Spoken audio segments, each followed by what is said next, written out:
History of the मराठासच्या पुढील भागात सर्व इतिहासप्रेमींचं मनापासून स्वागत आहे. मुघल बादशहांच्या सत्तांतरांचा इतिहास हा नेहमीच रक्तरंजित असे. बाबासाहेब पुरंदरेंच्या राजा शिवछत्रपतीमध्ये एक फार मजेशीर वाक्य आहे.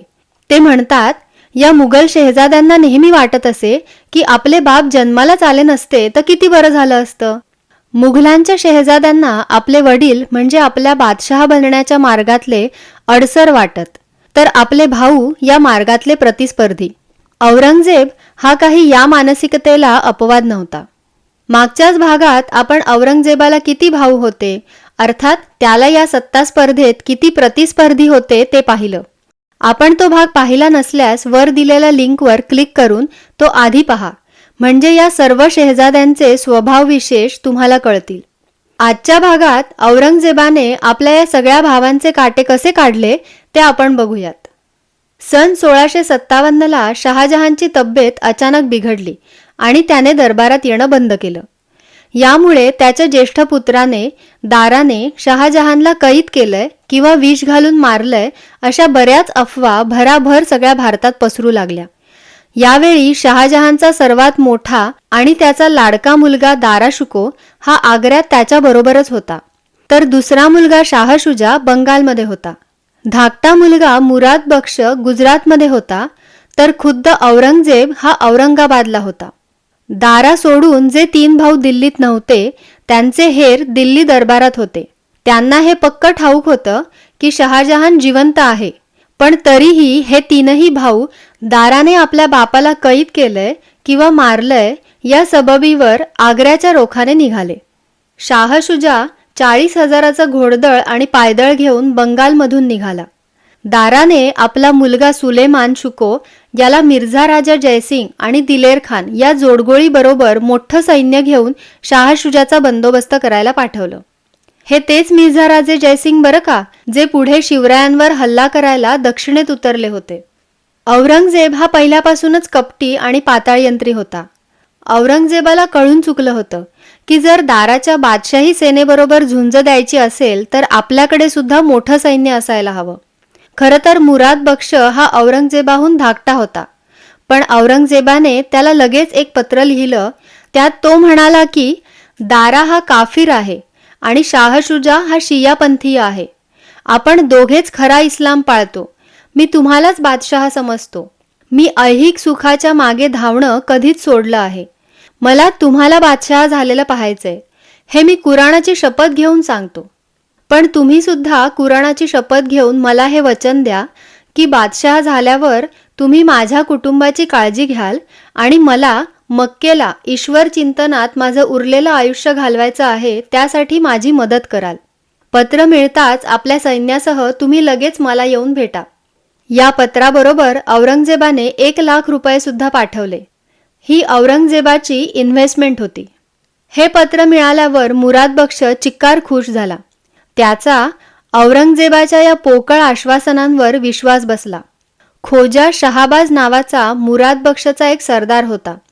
त्याने मुरादला कित्येक परीने औरंगजेबाचे खरे उद्देश सांगण्याचा प्रयत्न केला, पण मुरादचा औरंगजेबावर अंधविश्वास होता. त्यात 1,00,000 रुपये मिळाले म्हणून त्याचा औरंगजेबावर जरा जास्तच जीव बसला. त्याला आपण बादशहा झालोच असं वाटायला लागलं. तो आपलं सैन्य घेऊन लगेच औरंगजेबाला मिळाला. आता औरंगजेब आणि मुराद बक्षचं संयुक्त सैन्य आग्र्याकडे कूच करायला लागलं. शहाजहान आणि दारा यांनी औरंगजेब आणि मुराद बक्ष या दोघांना भरपूर पत्र पाठवून शहाजहान जिवंत आहे, तरी तुम्ही आपापल्या प्रदेशात परत जावं असं सांगितलं. पण दोघा भावांनी या पत्रांकडे दुर्लक्ष केलं आणि ते नेटाने आग्र्याकडे निघाले. इकडे दाराने आपल्या 3ऱ्या भावावर शाह शुजावर हल्ला करायला आपलं अर्ध्याहून अधिक सैन्य पाठवलं होतं. त्यामुळे त्याच्याकडे आता मोठं सैन्य उरलं नाही.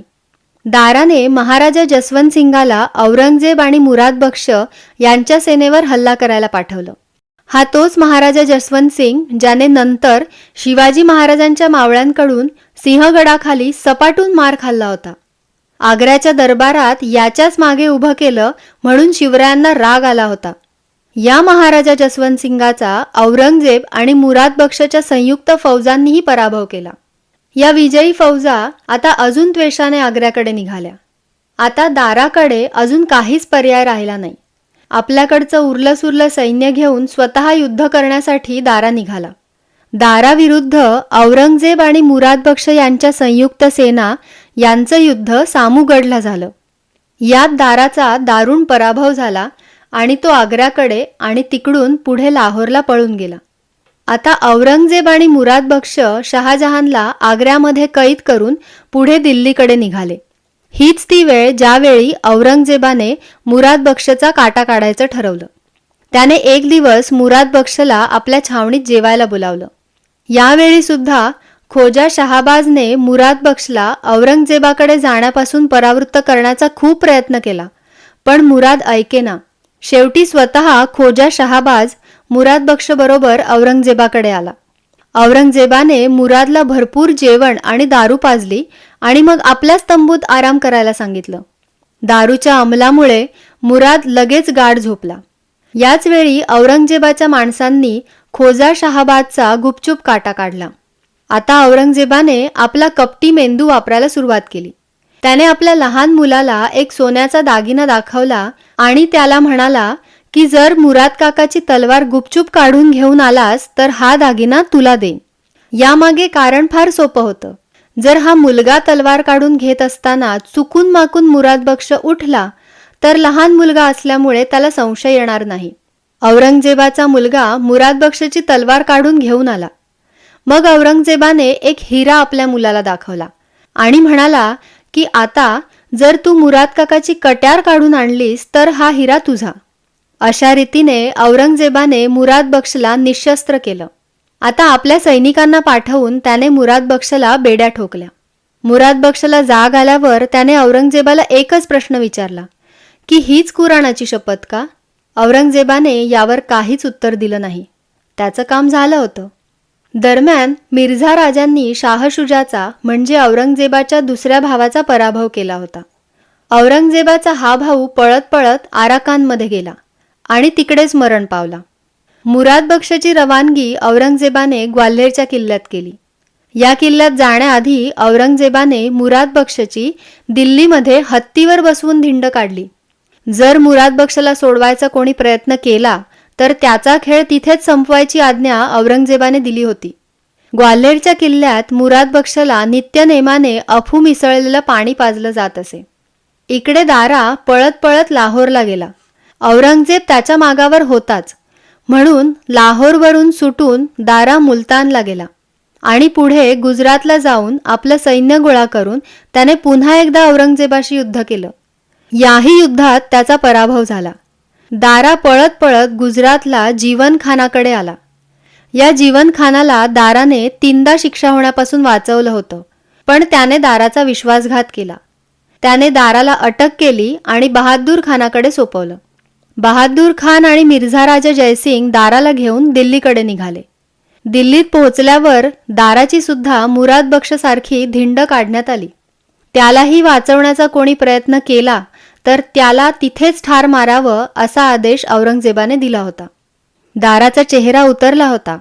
त्याला माहीत होतं त्याचा अंतकाळ जवळ आला आहे. दाराला खिजराबादमध्ये खवासपूर येथे कैदेत ठेवण्यात आले. त्याला औरंगजेबाने मुद्दाम खवचटपणे एक संदेश पाठवला की तुझं नशीब जितकं खराब आहे तसं जर माझं आत्ता असतं आणि जर मी तुझ्या कैदेत सापडलो असतो तर तू काय केलं असतंस? यावर दाराने बाणेदारपणे तुझ्या शरीराचे 4 तुकडे करून दिल्लीच्या 4 दरवाजांवर टाकले असते असं उत्तर दिलं. औरंगजेबाला आता आयतं कारणच मिळालं. दारा सर्व धर्मांचा अभ्यास करत असे आणि त्याने बादशहाचा म्हणजे औरंगजेबाचा अपमान केला म्हणून सर्वानुमते औरंगजेबाने त्याला मृत्यूदंड दिला. हे औरंगजेबाने आधीच ठरवलेलं होतं. तो फक्त कारण शोधत होता. शहाजहानच्या एका गुलामाने नजरबेग चेल्ला याने ही जबाबदारी स्वीकारली. संध्याकाळी 7 वाजता तो दारा जिथे होता तिथे खवासपूरला पोहोचला. मुघलांचा बादशाह होऊ पाहण्याची स्वप्न पाहणाऱ्या दाराला या नजरबेगने जमिनीवर आडवं पाडलं आणि मग त्याचा गळा भेंडीच्या भाजीसारखा चिरून त्याचं मुंडकं वेगळं काढलं. हे मुंडकं त्याने औरंगजेबाकडे पाठवलं. यावेळी रात्रीचे 8 वाजले होते. औरंगजेबाने कमी प्रकाशात दाराचं मुंडकं नीट दिसत नाहीये म्हणून अजून क्षमादानं म्हणजे अजून दिवे आणायला सांगितले. मग आपल्याकडच्या तलवारीने दाराच्या मुंडक्याला 3 वेळा टोचलं. दाराचं मुंडकं नीट न्याहाळलं आणि खात्री पटल्यावर हे मुंडकं एका पेटीत बंद करून आपल्या बापाकडे शहाजहांकडे पाठवलं. दारा हा शहाजहानचा फार लाडका होता म्हणून मुद्दाम शहाजहान जेवत असताना त्याला हे मुंडकं दाखवावं असा आदेश औरंगजेबाने दिला. पुढे मुरादबक्षला सुद्धा त्याने गुजरातमध्ये एका चिटणीसाला मारलं होतं या आरोपाखाली औरंगजेबाने मृत्यूदंड दिला. अशा रीतीने औरंगजेबाने कपट कारस्थानं करून अतिशय निर्दयपणे आपल्या सख्या भावांचा एक एक करून काटा काढला. या प्रेतांच्या राशींवर चढून अखेर औरंगजेब मुघलांच्या मयूर सिंहासनावर आरूढ झाला.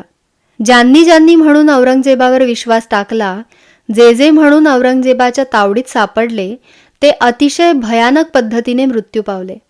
याला केवळ आपले छत्रपती शिवराय अपवाद ठरले.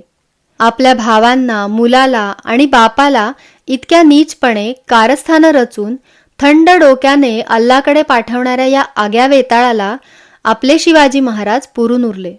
शेवटी कपट कारस्थानात औरंगजेब कितीही नीच असला तरी मुत्सद्देगिरीत आणि बुद्धिमत्तेत शिवाजी महाराज औरंगजेबाच्या 100 पावलं पुढे होते. धन्यवाद.